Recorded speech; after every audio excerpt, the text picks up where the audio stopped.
Welcome back, ladies and gentlemen. Welcome back to Propaganda Watch. I am James Corbett of CorbettReport.com.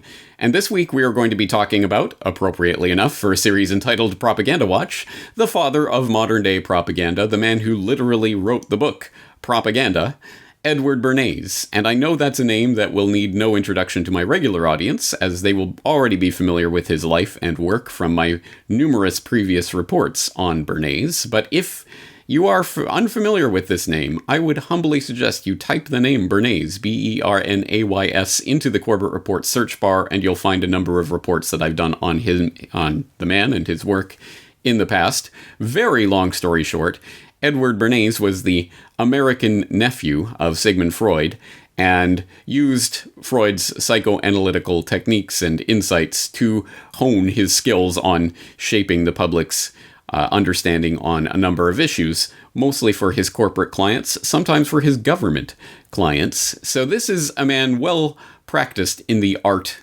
of propaganda, an evil science perhaps, but a science and an art nonetheless, and Bernays was particularly skilled at it in a number of ways. And you will recall last week when I was talking to Peter Quinones on the Free Man Beyond the Wall podcast about the Great Reset, at the very end of that conversation, Peter Quinones sprung on me the information that, did you know Edward Bernays was on David Letterman's show back in the 1980s? And if I ever did know that, it was certainly not something that I can remember knowing. It certainly surprised me.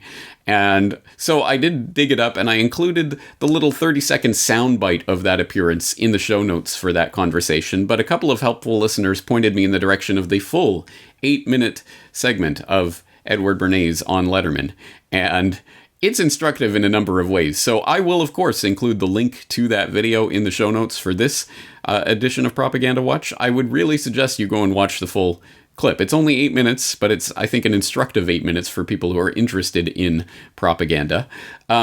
We'll examine a few different passages from that video here today, but before we do so, might I suggest this is one of those videos that, you never know, I'm sure it's breaking some sort of copyright, or there could be some kind of claim on it, so if you are interested in preserving some of the texts in the digital library of Alexandria that is on fire at this moment, might I humbly suggest this particular video might be a candidate for you to flex your muscles that you are now learning how to use about how to save and download videos and other important documents to your hard drive so that you physically have access to them regardless of whether or not they are disappeared.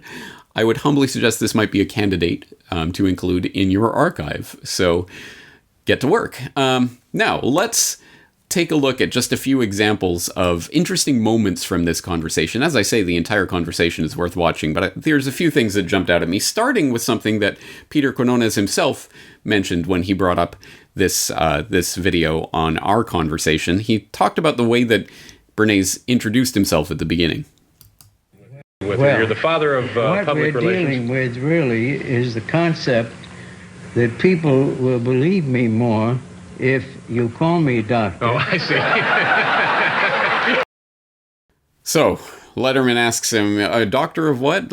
Explain this for people. And his response, people will believe me more if you call me doctor. Now, that's actually an interesting insight for more than just the surface level of the way that we would understand that.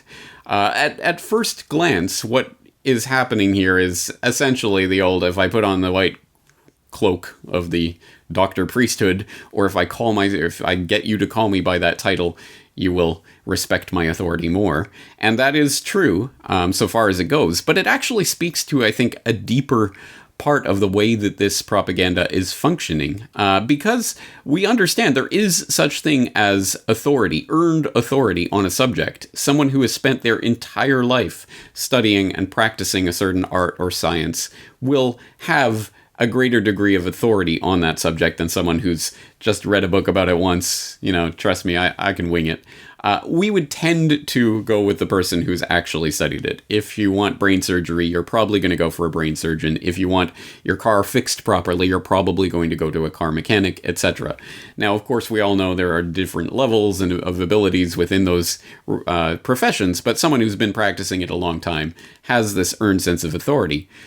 But Mr. Bernays can come along, and Call me Dr. Bernays, which is technically kind of true, as he goes on to state. So, that's a good idea. And actually, I am doctor because 2 universities gave me honorary degrees. Mm-hmm. All right.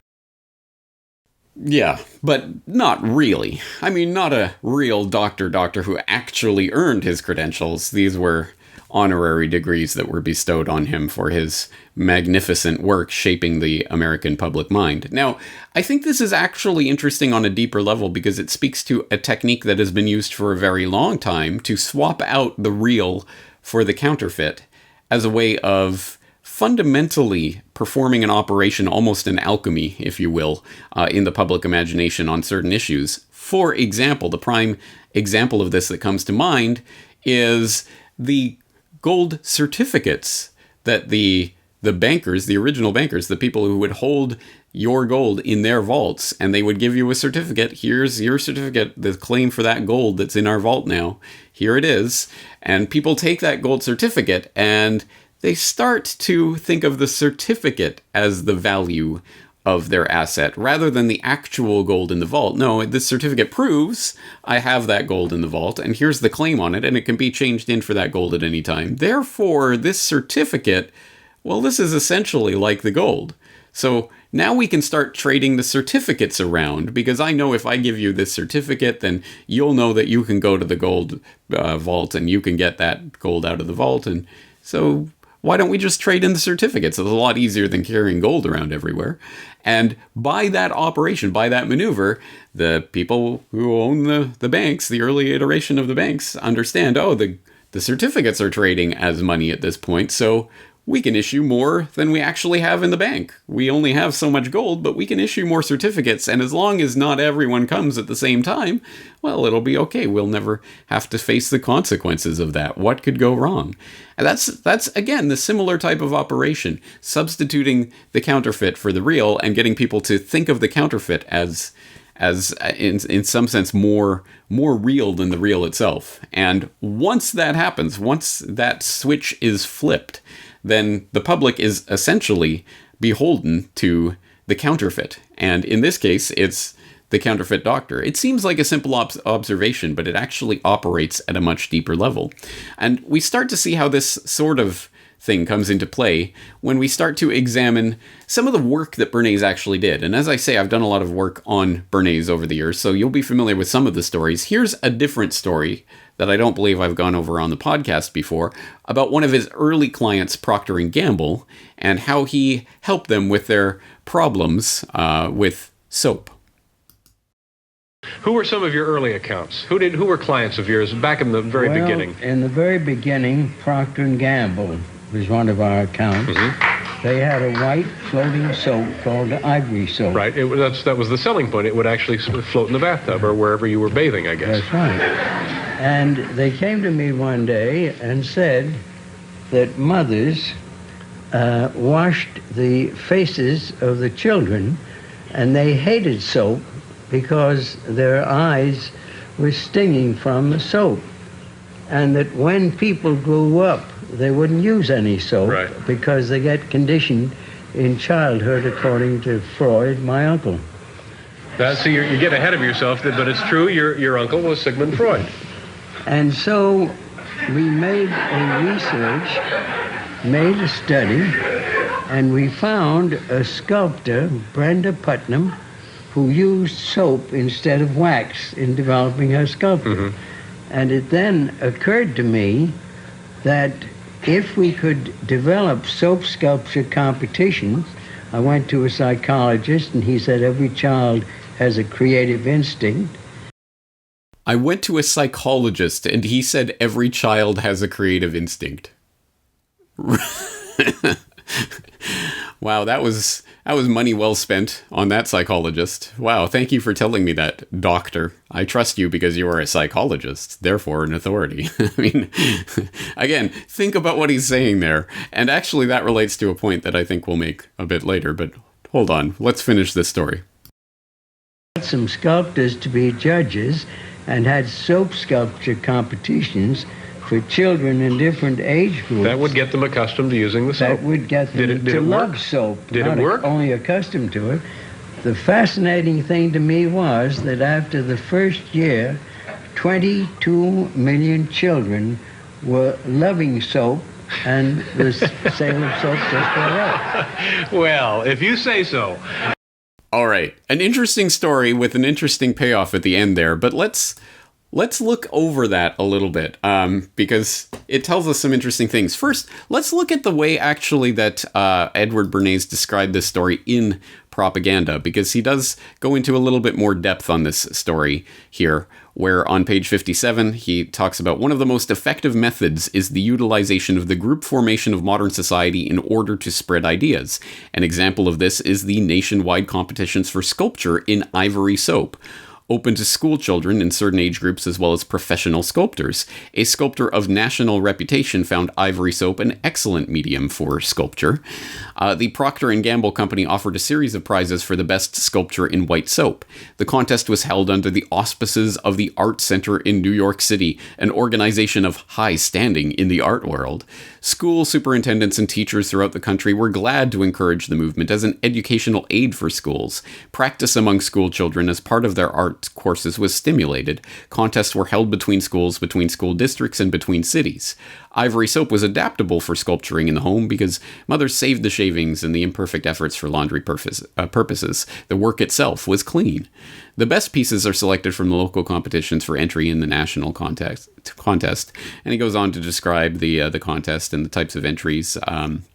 500 pieces at first, then 2,500, then 4,000. So it was becoming a national phenomenon of this being encouraged at various schools and taken up by the children. And it says a number of familiar psychological motives were set in motion in the carrying out of this campaign. The aesthetic, the competitive, the gregarious. Much of the sculpting was done in school groups. The gregarious, really. The snobbish, the impulse to follow the example of a recognized leader, which is not my definition of snobbish, but anyway. The exhibitionist, and last but by no means least, the maternal.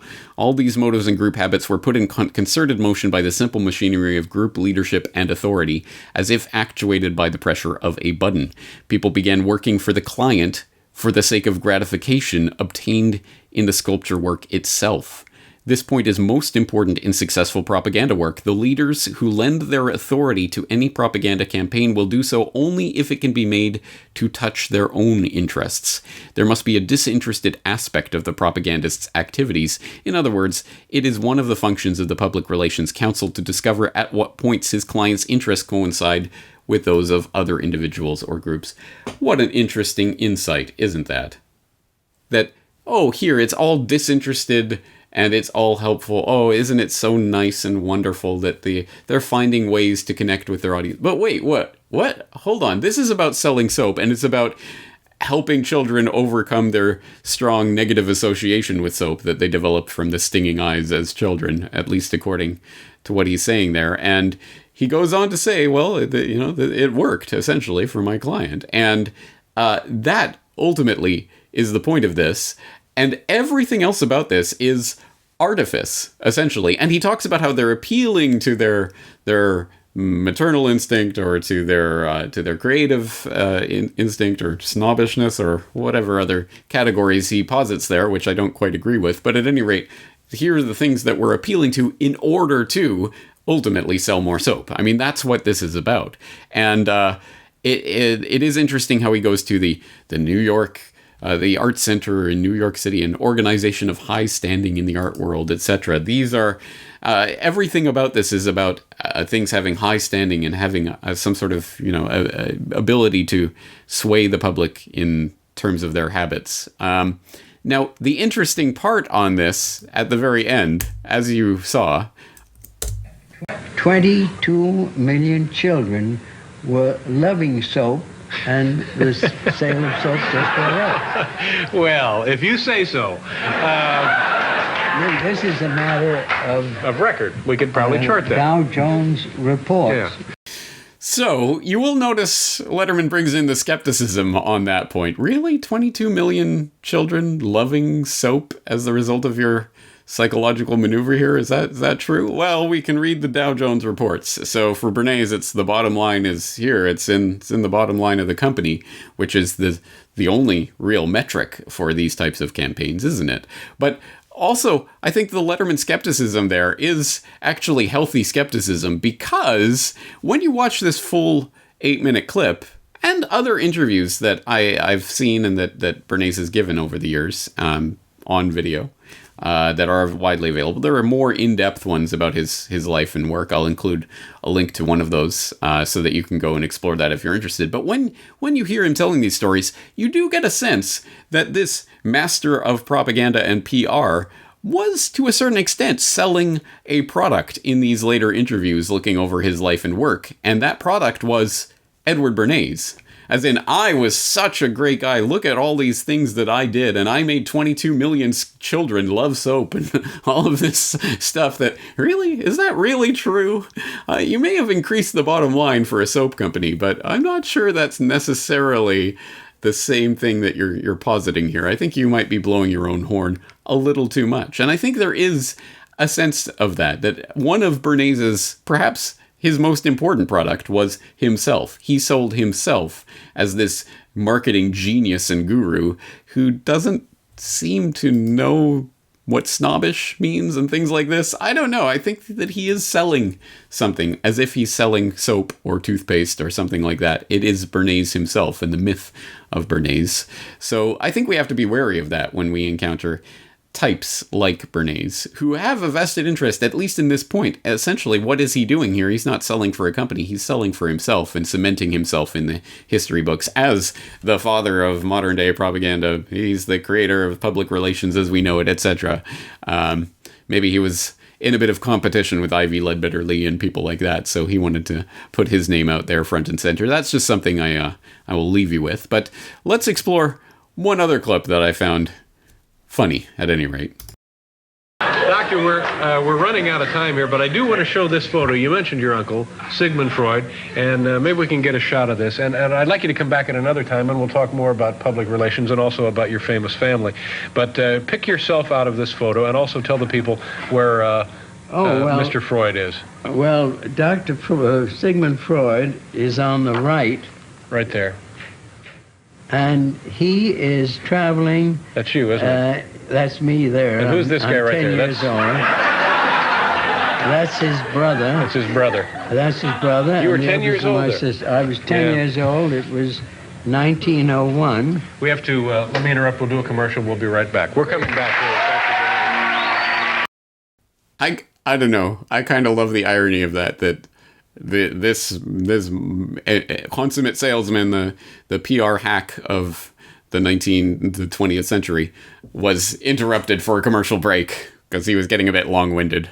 Come on, man, this is TV. Let's make it snappy. I don't know. I just find that to be a humorous little moment given the context. Anyway, that's what we're going to go through today. As I say, go watch the full 8-minute clip. I think there's a number of different things in there that are interesting and to be pointed out. I hope you'll join me in that conversation at corbettreport.com, where I invite the members to log in and leave their thoughts on this full 8-minute clip.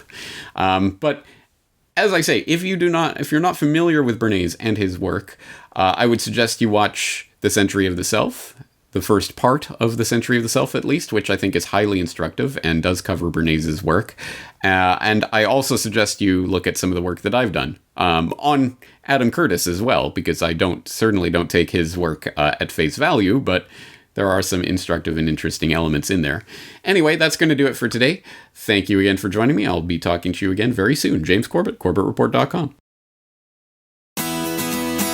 The Corbett Report is brought to you by the Corbett Report subscriber, a weekly newsletter featuring James Corbett's international forecaster editorial, recommended reading and viewing, discounts on Corbett Report DVDs, and once a month, a subscriber-only video.